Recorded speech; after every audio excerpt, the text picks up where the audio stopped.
4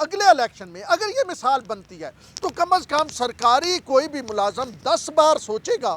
کہ بھائی آیا مجھے دھاندلی کے حصہ بننا چاہیے یا نہیں بننا چاہیے، کیونکہ اسے پتہ ہوگا کہ الیکشن کمیشن آف پاکستان نے اسے ٹانگ دینا ہے مراد اسے نشان عبرت بنا دینا ہے، اس کی نوکری جانی ہے۔ یہ بھی جو لوگ ہیں ڈی سی صاحب، ڈی پی او صاحب، ڈی ایس پی صاحب، 2 ڈی ایس پی ہیں، اے سی صاحب، ان کے بارے میں الیکشن کمیشن نے یہ کہا ہے آئندہ ان کو کسی بھی الیکشن ڈیوٹی میں ان کو ڈیوٹی نہ دی جائے کسی بھی الیکشن میں۔ تو یہ ایک بڑا خوشائند بڑے مسل دکھائے ہیں، کوئی بھی امید نہیں کر رہا تھا۔ بیوروکریٹ ہیں جو ہے اس وقت چیف الیکشن کمشنر، یہاں پہ تو سپریم کورٹ کے ججز رہے، سردار رضا خان اس سے پہلے تھے۔ ہم نے نہیں دیکھا، میں سپریم کورٹ الیکشن کمیشن کور کرتا ہوں، میں نے نہیں دیکھا کہ کسی نے اتنے مسلز دکھائے ہوں جو ابھی راجہ صاحب نے دکھائے ہیں، اور یہ اپنی نوعیت کی ایک منفرد بات ہے کہ اور یہ کچھ لوگ اس میں یہ کہہ رہے ہیں نون لیگ نے 20 حلقوں کو کہا تھا، اور میں یہ کہوں گا کہ یہ دراصل چیف الیکشن کمشنر کا سو موٹو تھا۔ انہوں نے نہ نون لیگ کی بات ذہن میں رکھی نہ پی ٹی آئی کی، انہوں نے وہ چیزیں جو انہوں نے اس رات کو کالیں کی، ان کی کالیں کسی نے اٹینڈ نہیں کی، ایون ڈی سی نے ان کی کال نہیں کی، رابطہ کرنے کی کوشش کی، ان اویلیبل ہو گئے۔ اب وہ تو وہ پوچھیں گے نا جب 4 کو آئیں گے آئی جی صاحب اور جو چیف سیکرٹری صاحب، ان سے پوچھیں گے کہ بھائی بتائیں کیوں نہیں کالیں اٹینڈ ہوئی۔ بہرحال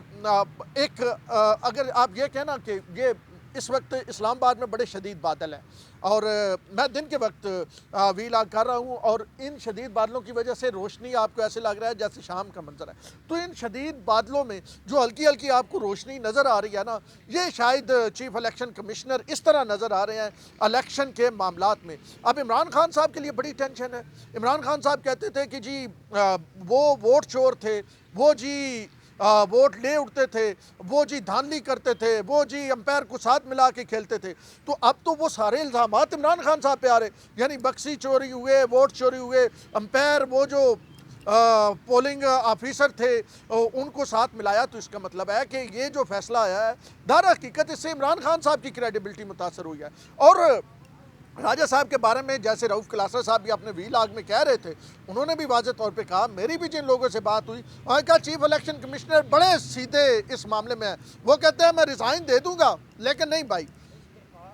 کروں گا میرٹ پہ کام، کسی کی بات ان کو سفارشی ہوئی ہیں۔ یہ جب معاملہ جب الیکشن کمیشن نے وہ جاری کی نا پریس ریلیز، اس کے بعد پھر رابطے ہونے شروع ہو گئے، اٹارنی جنرل تک معاملات گئے، لیکن انہوں نے کسی کی سفارش مانی نہیں، اور بڑا تگڑا قسم کا فیصلہ دیا۔ اب بھی معافیاں تلافیوں کا معاملات چاہ رہے ہیں لیکن معافی تلافی ہوگی نہیں، کیونکہ انہوں نے کہا یا کام کرنا ہے یا میں نے ریزائن دینا ہے۔ تو کام وہ کر رہے ہیں، اور کام وہ بڑا دبا کے کریں گے، اور آنے والے دنوں میں کچھ اہم فیصلے بھی ہیں، سیکورٹی کمیٹیاں بھی کام کر رہی ہیں۔ بہرحال عمران خان اور عثمان بزدار کے لیے یہ بڑا مشکل وقت ہے، اور خاص کر کے انہوں نے جب یہ کہا کہ مطلب ناکام ہوگی ایڈمنسٹریشن وہاں پہ وہ فری اینڈ فیئر پولنگ کروانے میں، اور لوگوں کو بنیادی حق فنڈامنٹل رائٹ ان کا ووٹ کا دینے میں، تو وہ سیدھا ان کی عثمان بزدار اینڈ کمپنی پہ بات تھی کہ آپ ناکام ہوئے ہیں۔ اب عثمان بزدار کتنے ناکام ہوئے ہیں اور مرکزی حکومت کتنا ناکام ہوئی ہے، یہ سوال وہ ہے جو اس وقت ہر زبان پہ ہے۔ لیکن damage has been done to P T I, اور بڑا دبا کے ڈیمیج ہو چکا۔ فردوس حاجیگمان رات کو یہ ایک ٹی وی سکرین پہ یہ مان چکی کہ جناب میں بھی سارا دن ڈسکا میں رہی۔ تو اب آہستہ آہستہ یہ جو ڈسکا کا الیکشن ہے یہ حکومت کے لیے ڈرونا خواب بنتا جا رہا ہے، اور جیسے جیسے دن بڑھیں گے یہ تاریخ کا حصہ بن جائے گا۔ اور کل جیسے عمران خان 4 حلقوں کی بات کرتے ہیں نا کہ ہم نے 4 حلقے کہے تھے، پھر 4 حلقوں کے سامنے ڈسکے کے وہ بکسے آئیں گے جو دھند میں کہیں گم ہو گئے تھے، اور کہا یہ جا رہا ہے پہلے صرف بکسے گم ہوتے تھے، اس بار تو الیکشن کمیشن کا عملہ بھی گم ہو گیا۔ لیکن چیف الیکشن کمشنر جو ہیں ہمیں یہ بتایا گیا ہے کہ وہ عملہ کہاں گیا تھا، کیسے گیا تھا، وہ ساری کہانیاں سامنے چاہتے ہیں کہ آئیں، اور وہ آئیں گی۔ اب تک کے لیے اتنا ہی۔ اپنے وہ سید داؤد شیرازی کو دیجیے اجازت۔ اللہ نے